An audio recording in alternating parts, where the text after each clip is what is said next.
कुशाभाऊ ठाकरे प्रदेश मुख्यालय में बड़ी बैठक आयोजित की गई। राष्ट्रीय संगठन महामंत्री शिव प्रकाश और प्रदेश प्रभारी नितिन नवीन की मौजूदगी में इस बैठक में मुख्यमंत्री विष्णुदेव साय और प्रदेश अध्यक्ष किरण सिंहदेव शामिल हुए। मुख्यमंत्री विष्णुदेव साय ने इस मौके पर पत्रकारों से चर्चा में भ्रष्टाचार को खत्म कर सुशासन लाने पर जोर दिया।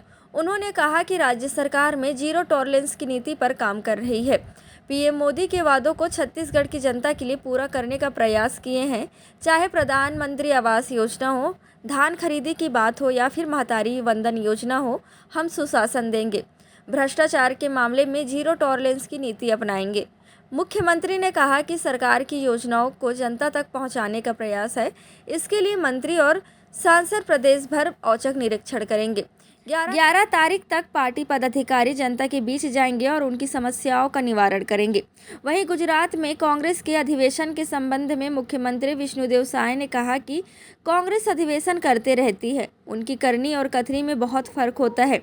पार्टी आज देश की जनता का विश्वास खो चुकी है। चाहे कुछ भी कर ले, जनता का विश्वास खो चुकी है। सिर्फ ब्राह्मण ही नहीं, पूरे देश की जनता उनसे दूर हो गई है। वहीं वन नेशन वन इलेक्शन को लेकर मुख्यमंत्री विष्णुदेव साय ने कहा कि इसके लागू होने से समय और खर्च की बचत होगी। चुनाव चलते रहते हैं, आचार संहिता लगती रहती है, कई काम प्रभावित होते हैं। इसके लिए प्रधानमंत्री का प्रयास है, इसके लिए पूरे देश में वन नेशन वन इलेक्शन लागू हो। उन्होंने कहा कि इस दिशा में पूर्व राष्ट्रपति रामनाथ कोविंद की अध्यक्षता में कमेटी बनी है। हमने अभी छोटा सा प्रयास नगरीय निकाय और पंचायत चुनाव के साथ कराकर उस दिशा में कदम रख चुके हैं। देखिए, आज जो बैठक चल रहा है और शाम तक बैठक चलेगा, इसके विषय में माननीय प्रदेश अध्यक्ष जी आएंगे आप लोगों के बीच में। मैं तो कल से जो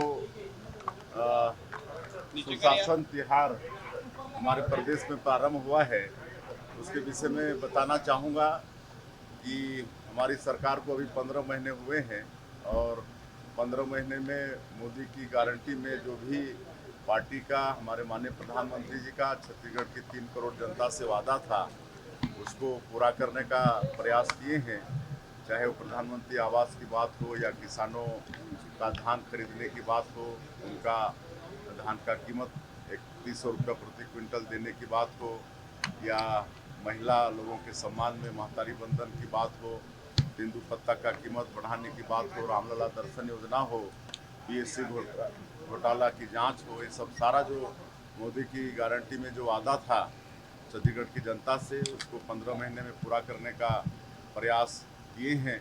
और सुशासन की भी हम लोग बात करते हैं कि हम लोग छत्तीसगढ़ में सुशासन देंगे। भ्रष्टाचार के मामले में जीरो टॉलरेंस की नीति हम लोग की सरकार की है। तो अभी कल से सुशासन तिहार हमारे प्रदेश में शुरू हुआ है और अभी हमारे सभी अधिकारीगण 8, 9, 10, 11 ये 4 दिन ये लोगों के बीच में जाएंगे। उनकी जो भी समस्या है उसको आवेदन के रूप में या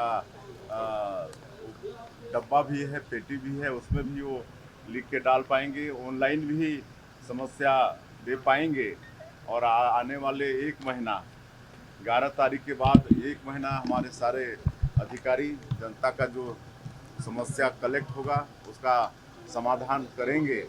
और 5 मई से हम स्वयं और हमारे मंत्रीगण, हमारे सांसदगण, विधायकगण, ये लोग पूरे क्षेत्र में भ्रमण करेंगे और कहीं भी औचक निरीक्षण भी करेंगे। और इस बीच में स्कूल, अस्पताल, राशन का दुकान, ये सब की चेकिंग होगी और एक प्रयास होगा कि जो सरकार की योजनाएं हैं वो छत्तीसगढ़ की जनता तक मतलब सही सलामत पहुंचे।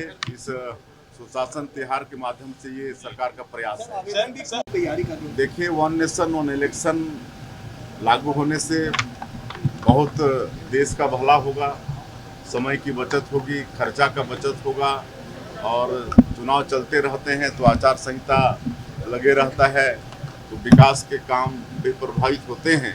इसलिए माननीय प्रधानमंत्री जी का एक प्रयास है कि वन नेशन वन इलेक्शन इस देश में लागू हो और इसके लिए हमारे पूर्व राष्ट्रपति डॉक्टर रामनाथ कोविंद की अध्यक्षता में कमेटी भी बनी है। और हम लोग एक छोटा प्रयास अभी किए छत्तीसगढ़ में, नगरीय निकाय और त्रिस्तरीय पंचायती राज का चुनाव एक साथ करा के तो उस दिशा में हम लोग छत्तीसगढ़ वाले कदम रख चुके हैं। सर एक लास्ट आप देखिए, कांग्रेस अधिवेशन करते रहती है, लेकिन उनके कथनी और करनी में बहुत फर्क होता है। जमीन और आसमान का फर्क होता है। और आज देश की जनता का विश्वास पार्टी हो चुकी है, तो कुछ भी कर लें, अधिवेशन कर लें, कुछ भी कर लें, जनता का विश्वास वो लोग खो चुके हैं।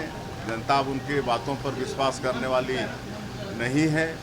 और ओबीसी नहीं और ब्राह्मण उनसे दूर हुए, ऐसा नहीं है, पूरा देश की जनता उनसे दूर हो रही है।